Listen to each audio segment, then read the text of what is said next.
positive contact trace investigation that started last week at the Port Authority of Guam, and they did get those results back. Let's bring on the GM, Rory Respicio. Good morning, Rory. Good morning, Chris and Bria and Jason. We did have some testing done Friday morning as a result of contact tracing efforts. 2 were determined positive from those tests. And so it would mean another 14 employees will be tested on Tuesday. We did have a 3rd positive case that was identified by Public Health's contact tracing team, but that employee's been out for about 12 days now. So there is no contact tracing efforts with that latest positive case. So we have 14 scheduled to be tested tomorrow morning. Rory, is this an outbreak? How would you categorize this? Well, part of our contacting tracing efforts, and we're being guided by Public Health, we also have an investigative arm of this component. So every day before noon, I get a listing of all the employees that are out sick or on annual leave or sick leave or decided to self-quarantine. So we make contact with those individuals. And if we determine that their symptoms are consistent with COVID-19 symptoms, then we encourage them to get tested. Up until the last 4 cases we had, 6 of those cases of the 18 were outside contacts. And then we had 3 cases of the latest that were, I believe, from the same division here at the port. And then the latest one was an outside contact who caught it from a family member. And like I said, this person's been out for about 11 days, 12 days now. So there was no contacting tracing with that employee. You said 3 were from the same division? Correct. And that was part of that was the genesis of a call from the wife of a port employee that he was informed on a Monday, and then she was wondering why they didn't get tested till Friday.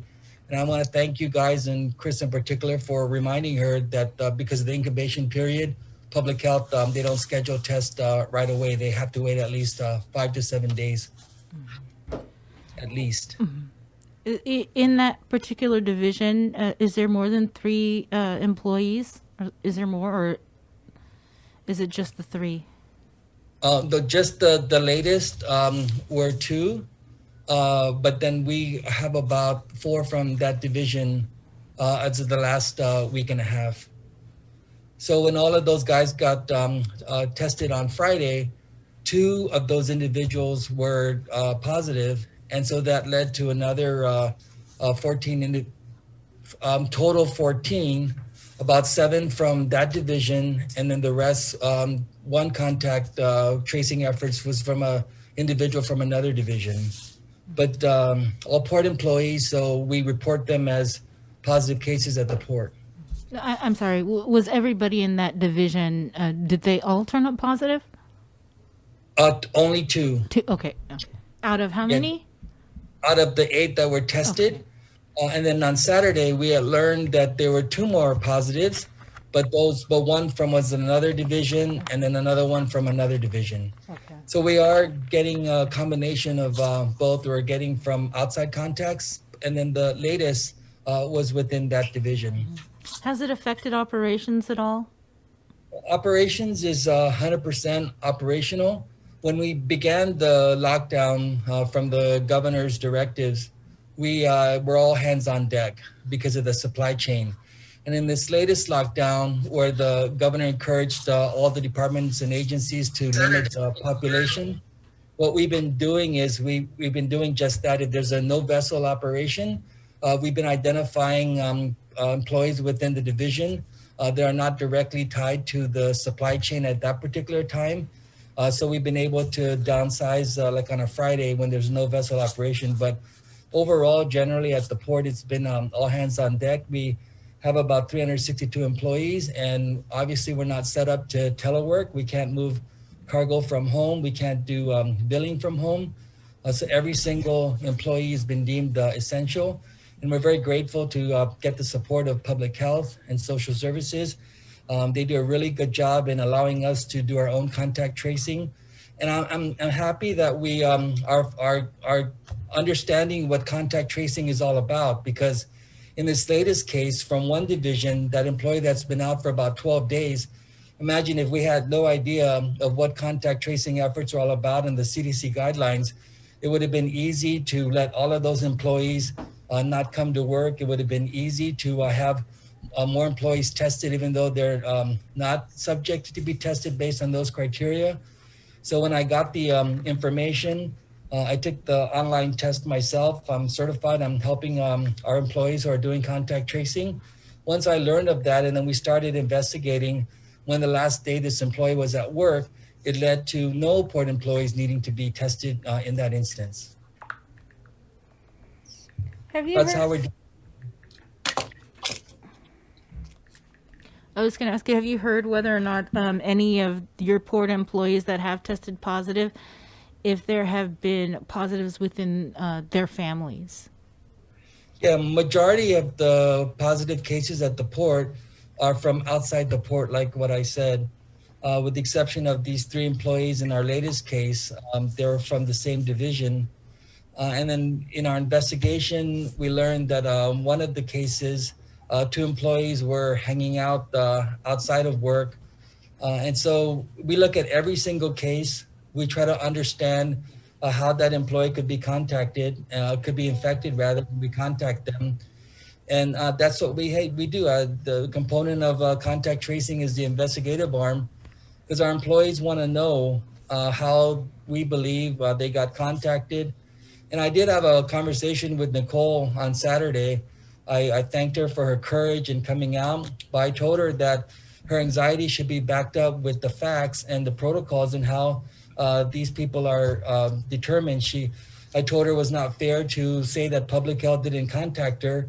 Her husband wasn't positive at that time and is not positive now. And so until such time she became in contact with someone who's confirmed positive, then that's when public health steps in to do all the contact tracing. So she understands now. She understands about the incubation period, but I understand as well that her anxiety, her fear, and that's what we're dealing with every single day at the port with 362 employees.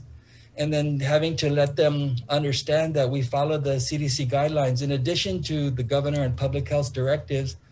But in our case, in the supply chain case, when they test, they come back to work. There's critical work that needs to be done. Believe me, if I had a choice of having everybody stay home, that's the number one thing that I would do, but we just can't do that. We're not set up that way. But in the meantime, we're very strict about wearing masks, social distancing, washing hands. We have hand sanitizing stations throughout the port. We have almost 30,000 port visits since we opened up. So this has been a critical component of keeping the supply chain open. We're thankful for the governor and public health for letting that operation stand. It's being staffed by public health and DOE nurses and nurses students. So they're healthcare professionals running that division. And these are all part and parcel to what the port has been doing in coordination with public health and the governor and the lieutenant governor, and really reason why we're operational. But every day is a new day with a lot of challenges. As we're seeing the numbers go up, this is why we decided to limit our population without sacrificing the supply chain. But like I said, every day is a new day. When there's a vessel in town, a port, we do everything we can to discharge that vessel in a very safe and efficient manner. Rory, so you said they go get tested and then they go to work pending the results. Are you concerned at all that may be leading to spread among the at the port, and then when they do get the results, if they're positive, asymptomatic, are they still required to go to work, or do they then have to stay home? Well, I'm very concerned, but CDC guidelines, again, for as long as they're positive or sick, they self-quarantine. If they're positive, they go into isolation.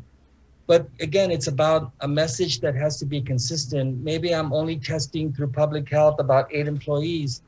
And you might say, have them go into self-quarantine until the results come out. But what happened when I'm testing 79 people through public health? And if I tell those 79 people they have to come back, then they find out that of the 8, they got to stay home until until their results came out, they're just going to wonder, and I'm going to wonder the fairness in that and the consistency in the application of this CDC guideline. I'm always of the belief that if it's good for one, it's good for all. And those 8 employees are extremely critical to that division. They're maintaining the heavy equipment, and so they go get tested and they come back to work. But then again, they social distance, they wear their mask, they do whatever they can to assume, and we all assume every single day that we ourselves are positive. Yeah. Okay. Thanks, Rory. But, thank you for the opportunity to, again, recognizing the Port Authority employees for all they do on a daily basis, and for giving me an opportunity to affirm to the public that we are following the CDC guidelines, the governor's directives, and public health directives. We'll Thank you, Rory. continue to be transparent about our situation. All right. Thank you. Stay Okay. safe. Yeah. Wash your hands. Thanks. Okay. See you. Let's keep it in the K-Wave News Zoom room, where we'll go over now to the Department of Public Health and Social Services, where the spokesperson, Janela Carrera, is standing by. Morning, Janela.